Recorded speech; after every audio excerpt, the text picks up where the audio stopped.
Então, Padre Célio, nós gostaríamos de saber como foi a caminhada vocacional do senhor, como o Perfeito. senhor era antes do seminário, o que que aconteceu para o senhor ter esse desejo de ser padre? Maravilha. Bom, eu nasci e me criei até a infância em Ceilândia, lá no Distrito Federal, né. Então meus pais tinham um comércio, que era uma padaria, e nós nos dizíamos católicos, mas era católico de IBGE, como diz assim, né. No sentido de que não tinha uma vivência prática de fé, de ir à missa aos domingos, de confissão, nem nada. Então foi de acordo com um acontecimento fatal lá nesse comércio que meu pai tinha, que foi um assalto que saiu com uma vítima, e nós decidimos mudar para o Girassol, né. Nós não estava nem eu, nem meu irmão, nem minha irmã, nem minha mãe na no comércio, estava na casa do Antim em Samambaia, mas quando aconteceu vinha muitas ameaças para a família. Eu não lembro de nada, né, eu tinha 5 anos na época, então foi daí a partir desse acontecimento que nós decidimos mudar para o Girassol, que é onde moravam meus avós maternos e tios, tias, primos, enfim, né. E lá nós iniciamos nossa vida, né, mudamos da Ceilândia, também montamos um comércio em Girassol, lá começamos do zero, digamos assim, nossa vida também. E foi em Girassol que a minha vivência de fé começou. Na minha primeira missa lá no dia 17 em Girassol, eu agradecia, né. Uma senhora que através da novena de Natal, puxou minha mãe para a igreja, e aos poucos a gente foi indo. E a gente também foi aqueles filhos, aquele esposo, no caso do meu pai, que criticou também minha mãe, quando ela estava lá vivendo a fé dela, buscando Deus. "Nossa, mãe, você só vive na igreja, a gente está aqui abandonado", como a gente escuta por aí também isso muito, né. Mas a minha mãe, graças a Deus, perseverante, ela se encantou por aquilo que ela estava buscando, né, através de uma simples novena de Natal, onde se reuniam na igreja ou na casa de alguém para falar de Deus. Então foi através daí que eu comecei a também buscar e querer ir para a igreja.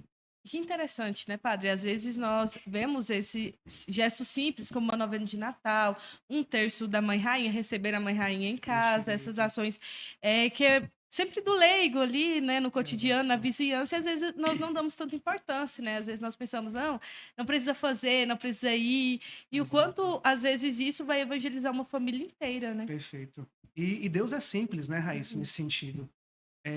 A minha família, para conversar, não precisou de um padre ir lá fazer uma bênção, alguma coisa. Foi senhoras simples mesmo, lá que estão vivas hoje até Girassol, e que através da novena de Natal, de falando do menino Deus, foi trazendo a gente aos poucos. Depois da minha mãe, veio eu, depois meu irmão, meu pai e a nossa família, né. Eu comecei a adentrar na igreja mesmo através de ser coroinha, ser acólito, e fui me encantando com isso tudo, né. O senhor teve algum movimento da igreja que o senhor participava, que Perfeito, foi, sim, fundamental para esse processo? Porque cada um é chamado de uma perfeito, forma. Antônio. Então, às vezes tem algum movimento que o senhor queira falar, que te ajudou nessa caminhada? Perfeito. Como adolescente, então, nesse grupo de coroinhas, eh, os padres na época, Padre Velton, Padre Jacó, Padre Soares, depois Padre Paulo Ricardo, foram padres que eu vi como exemplos de sacerdote. Então eu comecei sim, participar de todas as missas. Ia catando as missas que os padres celebravam, né. Então aí eu ganhei minha primeira batina, comecei a dedicar a coordenar o grupo de coroinhas, e fui me encantando. Em 2013, nós implantamos o SEGME lá no Girassol. E eu fui da equipe dirigente, os primeiros que foram em Abadiânia, para Abadiânia implantar em Girassol. Então o SEGME foi meu primeiro amor, né, que eu fui de fato, assim, entendendo a minha fé, entendendo que era bom estar na igreja, entendendo como é bom ser de Deus. E neste meio também do SEGME, né, tudo muito intenso, eu vim no Panápolis fazer reuniões de equipe dirigente, como vocês sabem bem também Uhum. como é que é, né, aquela vida bem intensa e que me encantou. O SEG-MS, meu primeiro amor, e uma pastoral, um movimento que eu vou procurar me dedicar, seja na minha paróquia, seja a nível diocesano, enfim, né. Então aí foi o meu primeiro chamado, mas eu não pensava nada em vocação ainda, com o SEGME. Depois também com o SEGME, comecei a namorar também, né. E a moça que eu namorava também era da equipe dirigente, e aí a gente começou a traçar uma vida para no futuro casar. Nós escutávamos muito, né, o namoro santo, aquilo que nós poderíamos fazer para constituir uma família. Então isso foi sendo enraizado também no meu coração, eu queria viver isso. Eu via tanto testemunhos de casais, de namorados, até casados mesmos, mesmo através do matrimônio, e aquilo me encantava. Era bom ser um casal do Segme também. E aquilo também foi me encantando. Então, eu não pensava em ser padre. Apesar que os padres falavam muito para mim: você não, você não presta, entre aspas, para namorar, vai ser padre. E eu não, Deus me livre pode ser padre. Eu quero é casar, quero ter meus filhos, quero constituir minha família, enfim, né? Mas aos poucos Deus vai chamando a gente, vai mostrando que aquilo que eu estava vivendo não era o suficiente ainda. Faltava algo para mim ainda. Eu brinco, e hoje, depois que eu falei isso também numa gravação, a moça que eu namorava brigou comigo, né? Nesse sentido. Falou assim: nossa, você não estava feliz comigo, hein? Quando a gente estava namorando?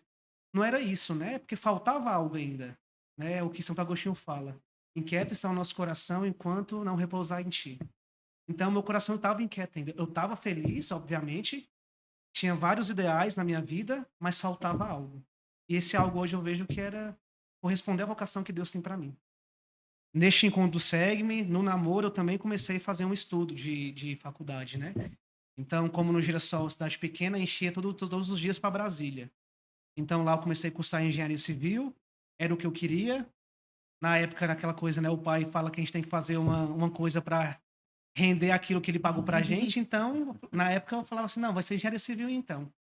Eu tinha um primo que era formado, então aquilo me encantava, né? Então, foi aí que eu comecei também a ir para Brasília, o namoro, e também um pouco me distanciando de Deus por causa disso também. A gente sabe que, infelizmente, hoje em dia, nas nossas faculdades, a tendência é afastar um pouco a gente de Deus, né? Eu fui também entrando nesse mundo de, de se afastar de Deus, né? Não perdido, digamos assim, mas devido à intensidade de estudo, à distância que era do Girassol a Brasília, o mínimo que eu fazia era ir para missa aos domingos. Então, tudo aquilo que me encantou, consegue-me com ser coroinha, com estar nas pastorais, foi ficando um pouco frio. Eu fui dedicando somente aos estudos. Mas nesse período aí de universidade, de cursar engenharia civil, o senhor deve ter aprendido alguma coisinha, no sentido de, é isso mesmo que eu quero? É de fato, a gente vê que no nosso coração fica aquela incerteza, né? São 5 anos estudando. E, de certa forma, uma faculdade que você tem que pensar muito, difícil, aquele tanto de cálculo, planejar, treino, essas coisas no AutoCAD. Então, era coisas que me encantava, mas sempre me faltava algo, né? Claro que tinha a imaturidade da adolescência também, né? De querer estudar o mínimo, de querer aproveitar as festas, de querer aproveitar o namoro, de faltar a aula. Então, isso também, eu vi também, talvez, hoje, como um sinal de Deus também para minha vida, né? Porque eu sempre fui de uma família que me criou com os valores. Então, eu sabia que eu tinha que comprometer naquilo que meu pai pagava para mim, eu tinha que corresponder àquilo que meu pai esperava, que minha mãe esperava, apesar de não ser 100%, mas digamos aí uns 70%, né? Na questão do estudo. Então, faltava de fato algo, né? E foi quando eu comecei a traçar esse caminho vocacional, eu comecei a compreender que aquilo que eu estava deixando de fazer lá fora era o que eu estava almejando fazer dentro da igreja e para corresponder à minha vocação. E teve algum momento, padre, que foi uma virada de chave, assim, para que o senhor realmente olhasse e falasse: não, eu quero descobrir o que o senhor de fato quer de mim? Porque o senhor disse que estava um pouco afastado, Perfeito. o namoro estava correndo bem. Ótimo. Nesse afastamento, digamos assim, da igreja, por imaturidade também hoje eu vejo que, devido a algumas divergências de opiniões com o padre da época, eu fui também me afastando mais. E me afastei do SEG, me afastei de tudo, como eu disse agora há pouco, né? Mas eu tinha um pé atrás com a renovação carismática, digamos assim, por falta, pelas experiências que a gente vivia. Aquilo me soava um pouco estranho. E nesse estar afastado da igreja, o padre me chamou para participar do encontro do Renascer, que foi lá em Santo Antônio Descoberto, em Brasília. O Renascer, como nós sabemos, é um encontro da renovação carismática. Então, a primeira coisa que eu fiz foi: não vou. Mas o padre também queria implantar esse encontro no Girassol para aquelas pessoas que não poderiam fazer o SEGME. O SEGME, a gente sabe, no documento tem as suas regras, né? Aquelas pessoas que podem fazer. Então, como no Girassol tinha muitas pessoas que não, entre aspas, se encaixavam naquilo que o SEGME permite, o padre teve a ideia, e eu acho brilhante ideia, do Renascer acolher essas pessoas, que eram casais de segunda união, mães solteiras, enfim, né? Como a gente sabe. Eu falei, não, então eu vou, não custa nada, né? E fui fazer esse encontro renascer, que para mim foi essa mudança de chave. Eu fui com o coração muito aberto, mas um pouco resistente. Que é pelo menos o de lá, que é diferente um pouco do daqui do nosso Goiás, da nossa diocese, é muita renovação. Assim, um bom dia, já oramos em línguas. Então, aquilo era muito estranho para mim, apesar que eu vejo hoje que eram coisas de Deus. Porque essa mudança que aconteceu na minha vida, que lá não chama esse momento, mas eu acho que aqui é um momento forte que a gente tem, né? Depois do Espírito Que Santo. também é sigilo. Um olhar Um vale olhar mais, bastou né? tudo. Isso, valeu, Raíssa. Então, no momento forte do encontro, Essa foi boa, foi hein? ótimo. Ela fez assim pra mim. Falei, já entendi. Todo Quase que eu domingo. falo o nome. Isso. Entendi. Então, nesse momento forte de contato com o Espírito Santo, eu brinco, que é a única forma de tentar compreender o que eu senti. E se durasse mais um minuto aquele momento forte com o Espírito Santo, eu tinha morrido. Literalmente morrido. Porque foi uma experiência do toque de Deus na minha alma. Um dia eu escutei um padre falando, né, que tem muitas pessoas que estão na igreja, assim, até mesmo padres, bispos, que são padres, que são bispos, que são leigos, que estão à frente das pastorais de tudo, e que nunca foram tocados por Deus. Tiveram uma experiência, mas talvez uma experiência sensitiva, de só emoção, de choro, enfim. Eu não, aquilo que eu senti foi de fato Deus tocando na minha alma. Hoje eu vejo isso. E essa questão de brincar, né, que se durasse mais um minuto eu tinha morrido, porque foi um completo desespero, né?